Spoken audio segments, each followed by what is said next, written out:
তোমার এই দশা কেন? কিছু বলবে না দলের জন্য? তুমি দলের একটা পদেও ছিলে। কোন পদে আছো? যুব সভাপতি। যুব সভাপতি কোন দলে? তৃণমূল কংগ্রেস। হ্যাঁ, তৃণমূল কংগ্রেস। এই দশা কেন? এই দশা কেন? আজকে তোমাকে হাফ প্যান্ট পরে কোমরে দড়ি, মানুষ অতিষ্ঠ, পিছনে চোর স্লোগান। হ্যাঁ বলো, আক্ষেপটা বলো। হ্যাঁ, আরে আক্ষেপটা বলো না।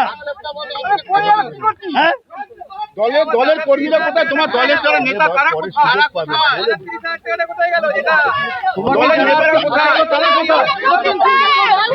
নেতারা পালিয়ে গেছে।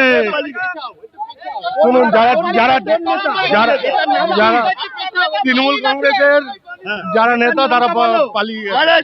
যারা চুরি করেছে তারা পালিয়েছে। আমি চুরি করিনি, সেই জন্য এখনো আছি। বলছি কারা চুরি করেছে? নামটা বলে দাও না। কমল অধিকারী নেই, জানি না কোথায়। ওই তো আর কে আছে? হ্যাঁ, ওই তো বললাম তো, কমল অধিকারীর কথা বললাম তো। কি করছো? তোমার উপর কি প্রেশার?